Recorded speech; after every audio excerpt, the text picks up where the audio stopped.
Tehran کی مسجد ابو ذر میں پن ڈراپ سائلنس ہے، کیونکہ ممبر پر وہ موجود ہے جو بولتا ہے تو سب خاموشی سے سنتے ہیں۔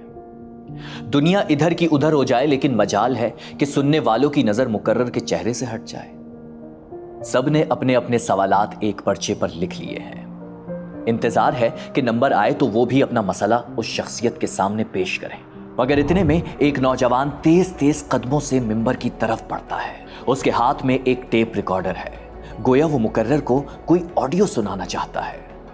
وہ مقرر کے پاس پہنچا اور جیسے ہی ٹیپ ریکارڈر کا بٹن آن کیا، ٹھیک 1 منٹ بعد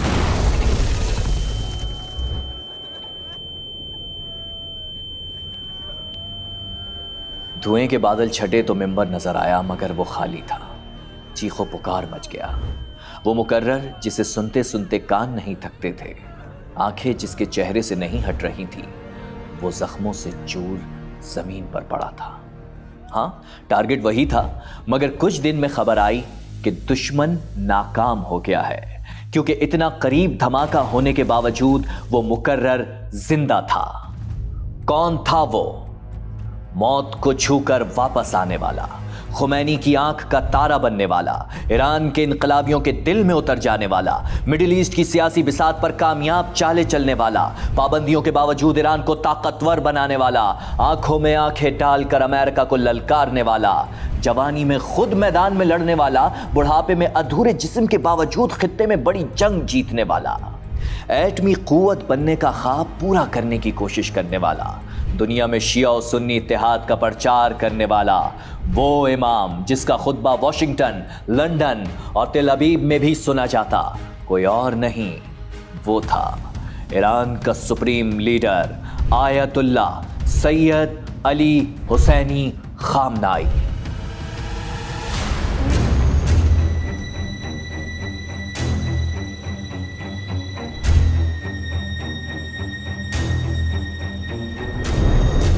اس دھماکے کے بعد یوں سمجھ لیجئے کہ خامنائی کو نئی زندگی مل گئی تھی۔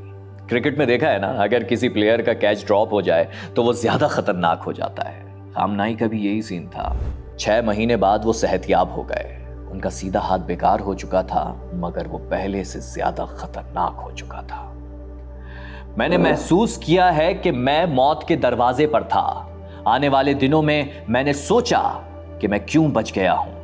پھر میری سوچوں پر ریویل ہوا کہ خدا نے مجھے کسی وجہ سے زندہ رکھا ہے۔ یہ الفاظ تھے خامنائی کے۔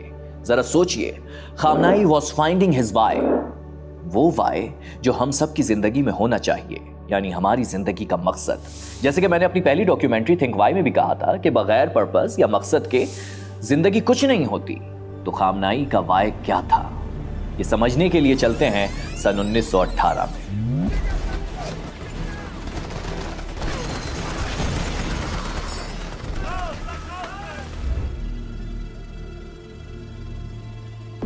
پہلی جنگ عظیم ختم ہو چکی ہے۔ صدیوں تک دنیا پر حکمرانی کرنے والی خلافت عثمانیہ کا شراسہ بکھر رہا ہے۔ مسلمانوں پر آزمائشوں کے پہاڑ ٹوٹ رہے ہیں۔ ہندوستان میں محمد علی جوہر کی زیر قیادت تحریک خلافت زوروں پر ہے، لیکن ادھر 1922 میں ترک رہنما کمال اتا ترک نے باضابطہ طور پر خلافت کا خاتمہ کرنے کا اعلان کر دیا۔ 600 سال حکمرانی کرنے والی خلافت ختم ہو گئی۔ اقبال نے کہا، چاک کر دی ترک نادان خلافت کی قبا، سادگی مسلم کی دیکھ اوروں کی عیاری بھی دے۔ مسلمان اب امت کے بجائے مختلف اقوام میں تقسیم ہو گئے۔ اسلامی ریاست کی جگہ نیشن اسٹیٹس نے لینا شروع کر دی۔ دین اور دنیا کی جدائی کا نعرہ لگ رہا ہے۔ مسلمان جو کل تک ایک امت تھے، وہ ترک، عرب اور ایرانی بن گئے۔ مغربی ممالک نے مسلم سیاسی قائدین کو ورغلایا کہ ترقی چاہیے تو اسلام کو ریاست و سیاست سے الگ کر کے صرف مسجد تک محدود کر دو۔ اسلامی معاشرے کی جگہ سیکولر معاشرہ ترقی کا ضامن ہوگا۔ کمال اتا ترک سیکولر ترکی کے فاؤنڈر بن گئے۔ وہاں آذان تک دینے پر پابندی لگ گئی۔ ادھر پہلوی خاندان کے شاہ محمد رضا نے ایران میں بگاڑ پیدا کر دی۔ جدیدیت اور روشن خیالی کا نام لے کر جسم پر کپڑے کم کر دیے، برقعے نوچ لیے۔ عالم عرب بھی قوم پرستی کی لپیٹ میں آ گیا۔ اور پھر ٹھیک اسی وقت 4 شخصیات دنیا کے منظر نامے پر ابھری۔ انہوں نے دین و سیاست کی جدائی کا نیریٹو بدل کر دین و سیاست کی یکجائی کا علم بلند کیا، سیکولر ریاست کے مقابلے پر اسلامی ریاست کا تصور دیا اور اپنے اپنے خطوں میں موومنٹ شروع کر دی۔ ان کی زبانیں الگ تھیں مگر نظریہ اور مقصد ایک تھا، یعنی اللہ کی زمین پر اللہ کا نظام۔ عالم عرب میں یہ کام مصر کے حسن البنا اور سید قطب نے انجام دیا۔ جنوبی ایشیا میں سید ابو العلا مودودی اسلامی ریاست اور خلافت اعلیٰ منہاج النبوہ کے سب سے بڑے داعی بن کر ابھرے، اور ایران میں پہلوی خاندان کی مغرب زدگی کے خلاف آیت اللہ خمینی نے اپنے ساتھیوں کے ہمراہ علم اٹھایا۔ اور اسی ماحول میں ایران کے مقدس شہر مشہد میں عالم دین جواد خامنائی کے گھر ایک ایسے بچے کی ولادت ہوتی ہے جو اسلامی ریاست کی لیگیسی کو آگے لے کر چلنے والا تھا، نہ ڈرنے والا نہ جھکنے والا تھا۔ سال تھا 1939 اور بچے کا نام رکھا گیا سید علی خامنائی۔ یہ ایک کمرے کے ایک چھوٹے سے گھر میں پلے بڑے، جس کا رقبہ زیادہ سے زیادہ 65 اسکوائر میٹر ہوگا۔ خامنائی کے والد چونکہ عالم دین تھے تو جب لوگ اپنے مسائل لے کر آتے تو خاندان کے باقی افراد اس چھوٹے سے گھر کے مکان کی بیسمنٹ میں چلے جاتے۔ بچوں کو بھی یہی درس ملتا تھا کہ سادہ زندگی کس طرح بسر کی جاتی ہے۔ یہ دوسری عالمی جنگ کے آغاز کا دور تھا۔ برطانوی سامراج کا سورج غروب ہونے والا تھا، یعنی دنیا اب 2 حصوں میں بٹ رہی تھی۔ کمیونسٹ بلاک کی قیادت سوویت یونین نے سنبھالی اور سرمایہ دارانہ ڈیموکریسی کا وکیل امریکہ بن گیا۔ اب دونوں کیمپوں میں سر جنگ شروع ہو گئی، مگر مودودی، قطب، حسن البنا اور خمینی کا کہنا تھا کہ انسانیت کے مسائل کا حل کمیونسٹ یا سرمایہ دارانہ نظام میں نہیں بلکہ اسلام کے نظام میں ہے۔ اسلام اس دنیا پر غالب آئے گا تو انسانیت کو امن، عدل اور خوشحالی ملے گی۔ اور عین اسی دور میں خامنائی فیصلہ کرتے ہیں کہ وہ اپنے والد کے نقش قدم پر چلتے ہوئے ایک عالم بنیں گے۔ جانتے ہیں یہ شاہ محمد رضا پہلوی کا دور تھا، جو ایک سیکولر بادشاہ تھا اور مذہب کو قدیم اور مشکوک چیز سمجھتا تھا۔ اس کی حکومت میں یہ فیصلہ ایک مشکل کام تھا، لیکن جن کا وائے، زندگی کا مقصد بہت بڑا ہو، ان کے راستے مشکل ہی ہوا کرتے ہیں۔ اب یہ وہ دور آ گیا تھا جب آیت اللہ خمینی ایران کے ممتاز ترین علماء میں شامل ہو گئے تھے۔ ان کے 200 سے زائد شاگرد ایران اور بیرون ملک شیعہ مراکز میں پھیل گئے، جو نمازوں میں امامت کراتے، قرآن، فقہ و حدیث پڑھاتے، اور انہی میں سید علی خامنائی بھی تھے۔ خمینی نے دوسری جنگ عظیم کے اختتام پر اپنے سیاسی خیالات کا اظہار کھل کر کرنا شروع کر دیا۔ انہوں نے یہ کہنا شروع کر دیا کہ سیاست بھی اسلام کا اسی طرح حصہ ہے جیسے تصوف اور فقہ، اور یہ باتیں علی خامنائی کے دل کو چھو رہی تھیں۔ سال 1963 آ گیا۔ تہران اور قم میں شاہ ایران کے خلاف اور آیت اللہ خمینی کے حق میں مظاہرے شدت پکڑ رہے تھے۔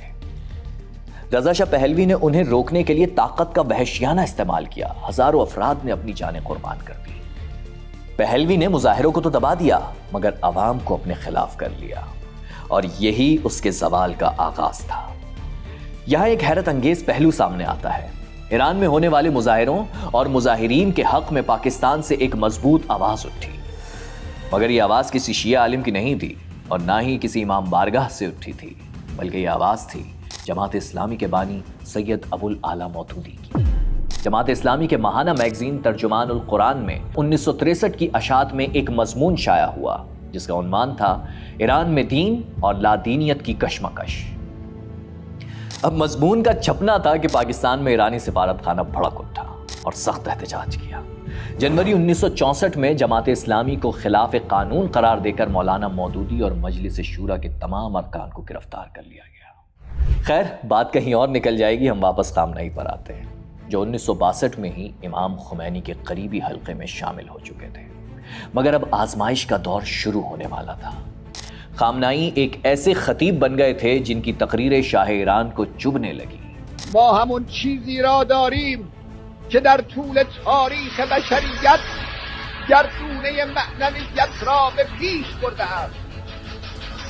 همون نیرویی در ما و در اختیار ما و ملت ماست که انبیای خدا را در امواج مواقیت زمان پیروز کرده است۔ سال 1963 آ گیا، وہ سال جب شاہ ایران کے خلاف تحریک کا آغاز ہوتا ہے۔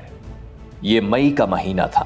آیت اللہ خمینی 24 سال کے نوجوان اور بہادر عالم سید علی خامنائی کو ایک نہایت اہم ٹاسک دیتے ہیں۔ خامنائی کو ایک سیکرٹ میسج مشہد کے اہم ترین علماء تک پہنچانا تھا۔ یہ وہ وقت تھا جب شاہ ایران کا غیظ و غضب عروج پر تھا۔ علی خامنائی نے بڑی ہی کامیابی کے ساتھ یہ مشن سر انجام دے دیا۔ اس کے بعد وہ رکے نہیں بلکہ ایران کے شہر برجند پہنچے اور یہاں امام خمینی کے خیالات پھیلانا شروع کر دیے۔ یہی وہ موقع تھا جب سید علی خامنائی کو پہلی بار گرفتار کر لیا گیا اور انہیں رات جیل میں گزارنا پڑی۔ ان کے ممبر سے واز کرنے پر پابندی لگ گئی۔ علی خامنائی کو اندازہ ہو چکا تھا کہ اب بقیہ زندگی انہیں پولیس اور خفیہ اداروں کی نگرانی میں ہی گزارنا ہوگی، مگر اس کے باوجود بھی نہ وہ ڈرے نہ خوفزدہ ہوئے۔ نتیجتاً انہیں پھر گرفتار کر لیا گیا اور مشہد منتقل کر دیا گیا، جہاں انہیں جیل میں کافی سختیاں جھیلنا پڑی، مگر یہ سختیاں انہیں روک نہ سکیں۔ اب یہ بات ہے سال 1964 کے جنوری کی۔ رمضان چل رہے تھے۔ شاہ ایران نے اپنی نام نہاد اصلاحات کے لیے ریفرنڈم کا اعلان کر رکھا تھا۔ علی خامنائی اپنے قریبی دوستوں کے ساتھ جنوبی ایران میں کرمان اور زاہدان کا سفر کرتے ہیں اور عوام میں ریفرنڈم کے خلاف تقاریر کے ذریعے شعور پیدا کرنے کی کوشش کرتے ہیں۔ وہ پہلوی حکومت کی پرو امریکن پالیسیز کو بھی ایکسپوز کر دیتے ہیں۔ اس دفعہ علی خامنائی کو روکنے کے لیے ایران کی پولیس نہیں بلکہ شاہ ایران کی بدنام زمانہ خفیہ ایجنسی ساواک حرکت میں آتی ہے۔ ساواک ایک خفیہ ادارہ تھا ایرانی شہنشاہ کا، جو اپنے مخالفین کو خصوصاً مذہبی افراد کو وہ گرفتار کیا کرتا تھا۔ تو اس نے اس کو بھی گرفتار کیا ان کو، اور یہ قید میں رہے، اور اس وقت ان کے ساتھ جو کچھ کمیونسٹ لوگ تھے وہ بھی اس تحریک میں شامل تھے، تو وہ بھی ان کے ساتھ رہے۔ انہیں گرفتار کر کے بذریعہ ہوائی جہاز تہران منتقل کر دیا جاتا ہے۔ اس 2 مہینے کی قید میں ان پر تشدد بھی ہوتا ہے۔ علی خامنائی بار بار گرفتار ہوئے، تشدد کا سامنا کیا، زیر زمین روپوش بھی ہوئے، مگر اپنی روش نہ بدلی۔ آج کے دور کے حساب سے کہیں تو شاہ ایران ان کا سافٹ ویئر اپڈیٹ نہ کر سکا، بلکہ کچھ ہی عرصے بعد اس کی سلطنت کی فائل کریش ہو گئی۔ جی ہاں، سال 1989 یعنی انقلاب کا سال۔ پہلوی کا تختہ الٹ گیا اور 16 جنوری 1989 کو وہ اپنا بوریا بستر لپیٹ کر کبھی واپس نہ آنے کے لیے ایران چھوڑ گیا۔ اس کے 2 ہفتوں کے بعد آیت اللہ خمینی پیرس سے ایران پہنچے تو لاکھوں افراد نے قائد انقلاب کے طور پر ان کا استقبال کیا۔ انقلاب کے 1 سال بعد آیت اللہ خمینی نے سید علی خامنائی کو تہران میں جمعے کی نماز کا امام مقرر کر دیا۔ صرف یہی نہیں، 11 فروری 1989 کو خامنائی کو اسلامی انقلابی کونسل کا اہم ترین رکن بھی بنا دیا گیا۔ اب یہ نہیں سمجھیے گا کہ اس وقت ایران میں سب اچھا ہو گیا تھا، جی نہیں، انقلاب تو آ گیا تھا مگر دشمن دوستوں کی صف میں گھس کر اب بھی سازشیں کر رہا تھا۔ سن 1981 میں خامنائی پر قاتلانہ حملہ ہوتا ہے۔ وہ تو بچ جاتے ہیں مگر ملک کے صدر محمد علی رجائی اور وزیر اعظم محمد جاوید جاں بحق ہو گئے۔ ملک میں نئے صدارتی انتخاب کا اعلان ہوا۔ گارجین کونسل نے 4 امیدواروں کے ناموں کی منظوری دی، جس میں علی خامنائی بھی شامل تھے، اور وہ 97% ووٹ لے کر صدر منتخب ہو گئے۔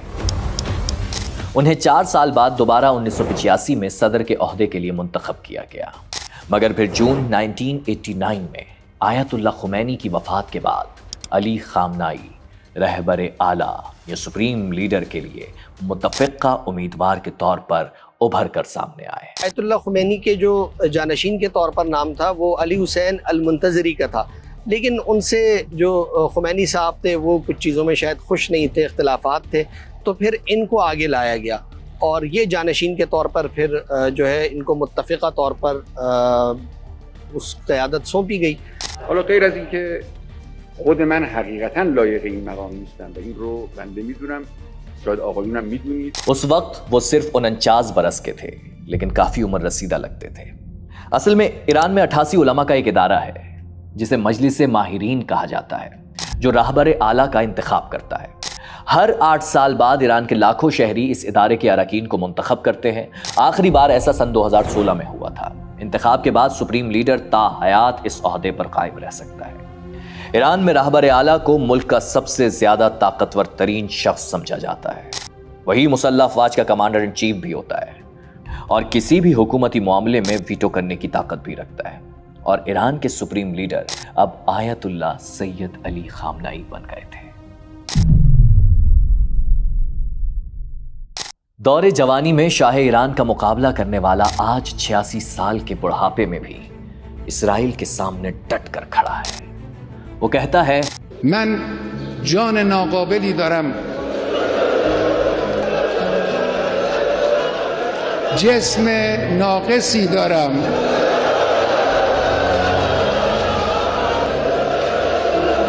اندک آبرویی هم دارم که این را هم خود شما به ما دادید.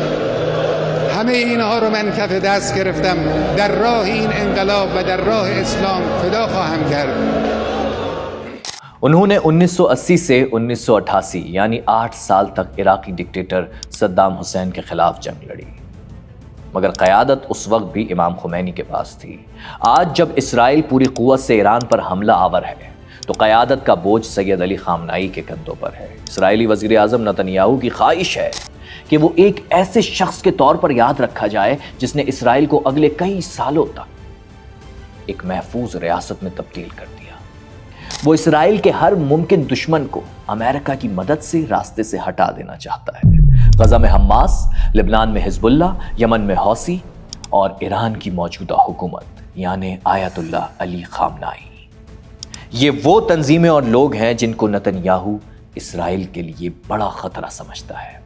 حماس اور حزب اللہ کی اعلیٰ قیادت کو راستے سے ہٹانے کے بعد اب بنیامین نتنیاہو پوری دنیا کے سامنے اعلان کر چکا ہے کہ علی خامنائی کو قتل کرنے سے جنگ ختم ہو جائے گی۔ سوال یہ ہے کہ اسرائیل کیوں ایران میں رجیم چینج چاہتا ہے؟ وجہ صرف ایک ہے کہ ایران اسرائیل کے خلاف مزاحمت کرنے والے گروپس کی اعلانیہ حمایت کرتا ہے۔ وہ حماس، حزب اللہ جیسی تنظیموں کا معاون مددگار ثابت ہوتا ہے۔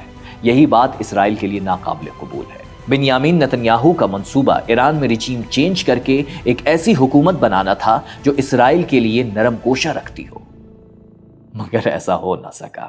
چند سال قبل از این هم یک دولتمرد دیگر آمریکایی گفت ما باید ریشه ملت ایران رو از بین ببریم، بکنیم۔ احمق۔ یہ جنگ لڑی گئی نظریے کے اوپر اور عوام کی سپورٹ کے اوپر۔ یہ جو اس کو غلط فہمی تھی اسرائیل کو کہ ہم یہاں ریجن چینج کر دیں گے، تہران میں انقلاب لے آئیں گے اور علی رضا کو وہاں بھیج دیں گے، وہ پوری تقریریں بھی کر رہا ہے، تیاری بھی کر لی، اسے سب کچھ کر دیا نا، اس کے اندر سب ناکام ہو گئی۔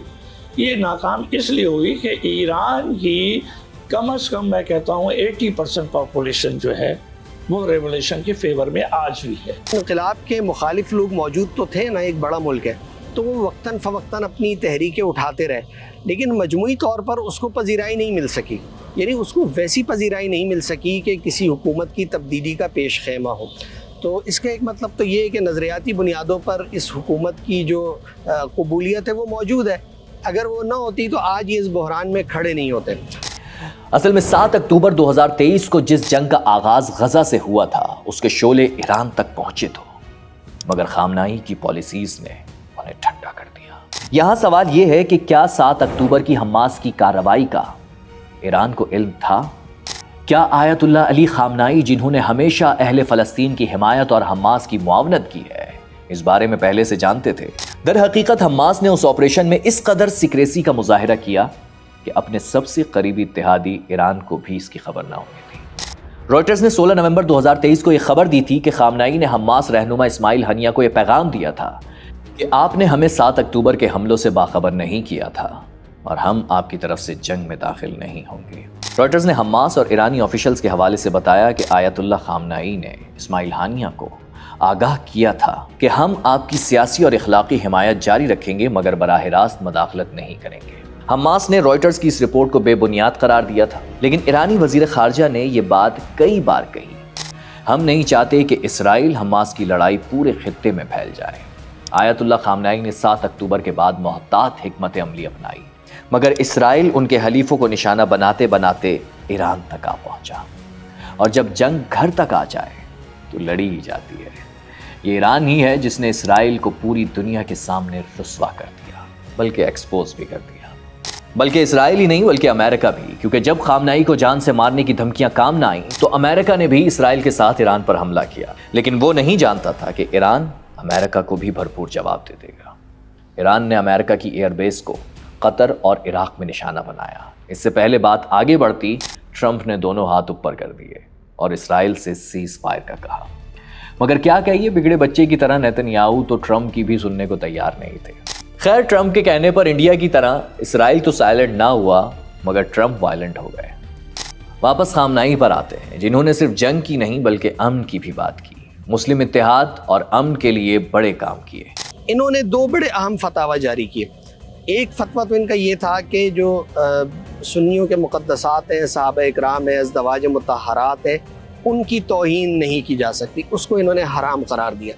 اور پھر ایک اور معاملہ، ایک زنجیر زنی کا جو ایام محرم میں ماتم کے طور پہ کیا جاتا ہے، عراق اور پاکستان میں تو یہ بہت زیادہ ہوتا ہے، ایران میں بھی ہوتا تھا، تو انہوں نے اس پہ پابندی لگائی۔ ماہنامہ پیام کی رپورٹ کے مطابق یہ فتویٰ یوں ہے کہ برادران اہل سنت کے مقدسات کی توہین کرنا حرام ہے۔ آیت اللہ علی خامنائی کے اس فتوے کی شیعہ اکابرین نے بھی تائید کی، اور شیخ الازہر سمیت عالم اسلام کے متعدد سنی رہنماؤں نے اس کا خیر مقدم کیا۔ ایک سوال جو ہر زبان پر ہے کہ سید علی خامنائی کے بعد ان کی جگہ کون لے گا؟ کچھ لوگوں کا اندازہ تھا کہ ایران کے سابق صدر ابراہیم رئیسی ممکنہ طور پر ایران کے اگلے سپریم لیڈر ہوں گے، مگر وہ جہاز حادثے میں جاں بحق ہو گئے۔ علی خامنائی کے صاحبزادے مجتبیٰ خامنائی کو ان کا جانشین کہا جا رہا تھا، مگر حال ہی میں امریکی اخبار نیو یارک ٹائمز نے خبر دی ہے کہ ایرانی راہبر اعلیٰ نے اپنے جانشین کے لیے 3 علماء کے نام تجویز کیے ہیں، مگر ان میں مجتبیٰ خامنائی کا نام شامل نہیں ہے۔ مجلس ماہرین کو یہ اختیار حاصل ہوگا کہ وہ 3 ناموں میں سے کسی ایک کو ملک کا اگلا سپریم لیڈر مقرر کرے، مگر یہ نام خفیہ رکھے گئے ہیں۔